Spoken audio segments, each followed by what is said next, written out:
Hello everyone, मेरा नाम लक्षदीप बिदुआ है और आप सभी का मैं स्वागत करता हूं मेरे यूट्यूब चैनल पर। तो गाइज़, जैसा कि हम सब जानते हैं कि एक गरीब आदमी, एक आम आदमी अपनी ज़िंदगी भर की कमाई जोड़ के अपने घर पर लगाता है ताकि उसका घर बहुत अच्छा बन सके। लेकिन कुछ लापरवाह इंजीनियर और ठेकेदारों के कारण बेचारे की जितनी लागत लगनी होती है उससे कई गुना ज़्यादा लग जाती है। अब ऐसी ही लापरवाहियाँ जो वो करते हैं, उनमें से एक लापरवाही का नाम है हनीकॉम्बिंग, जो कि कास्टिंग के दौरान होती है। तो चलिए मैं बताता हूँ आपको कि हनीकॉम्बिंग क्या होती है, इससे आप बचाव कैसे कर सकते हैं और अपनी लागत को कम कैसे कर सकते हैं।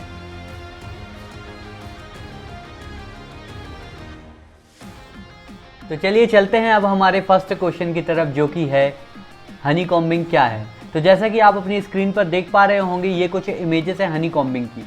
बेसिकली जैसा कि आप इस कॉलम की इमेज को देख पा रहे होंगे, जिसमें उसका रीइंफोर्समेंट यानी कि उसका लोहा जो है वो बाहर आ चुका है, इसी को हम हनीकॉम्बिंग बोलते हैं। तो चलिए अब आगे चलते हैं और देखते हैं कि हनीकॉम्बिंग कैसे होती है और इससे बचा कैसे जा सकता है। तो चलिए अब हम देखते हैं कि हनीकॉम्बिंग कैसे होती है। इसको कुछ मैंने पॉइंट्स में तोड़ा हुआ है। तो चलिए हम चलते हैं हमारे पहले पॉइंट पर, जो कि है क्लियर कवर ढंग से ना प्रोवाइड करवाना।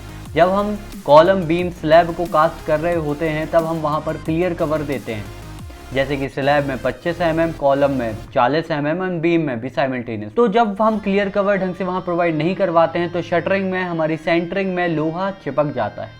चिपकने के कारण जब कास्टिंग के बाद वो लोहा बाहर दिखने लगता है और उस थिंग को हम बोलते हैं हनीकॉम्बिंग। तो चलिए चलते हैं अब हमारे दूसरे पॉइंट पर, जो कि है कंक्रीट का सही से मिक्स ना होना, वाटर रेशो ज़्यादा होना।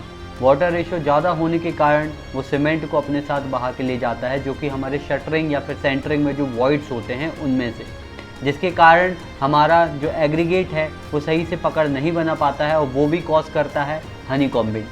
तो चलिए अब हम चलते हैं हमारे तीसरे पॉइंट। तो हमारा तीसरा और सबसे इम्पॉर्टेंट पॉइंट है, जो है हमें वाइब्रेटर का यूज़ करना होता है जब भी हम कास्टिंग कर रहे होते हैं कॉलम, बीम, स्लैब की।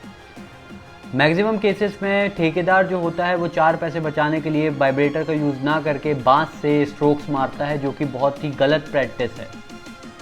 तो चलिए अब हम देखते हैं कि हनीकॉम्बिंग से हम अपने आप को कैसे बचा सकते हैं, अपने घर को और अपने पैसे को। तो चलिए अब हम देखते हैं कि आप अपने आप को हनीकॉम्बिंग से कैसे प्रिवेंट कर सकते हैं।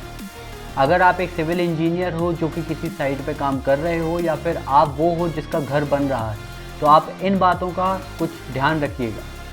पहला, आपको क्लियर कवर प्रॉपरली चेक करना है। दूसरा, आपको शटरिंग प्रॉपरली चेक करना है, सेंटरिंग प्रॉपरली चेक करना है कि वो डैमेज तो नहीं है, कि कहीं से पानी वगैरह बह ना जाए, सैलरी वगैरह बह ना जाए।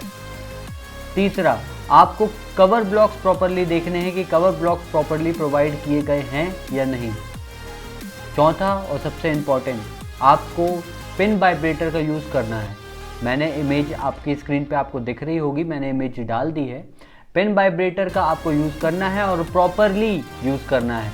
उसको प्रॉपरली यूज़ करने का तरीका मैं आने वाली वीडियो में आपसे शेयर करूंगा कि आप एक वाइब्रेटर को प्रॉपरली, पिन वाइब्रेटर को कैसे यूज़ करते हैं। चलिए मिलते हैं अपनी नेक्स्ट वीडियो पर। तब तक के लिए हमारे चैनल को सब्सक्राइब कर लीजिए और बने रहिए हमारे साथ।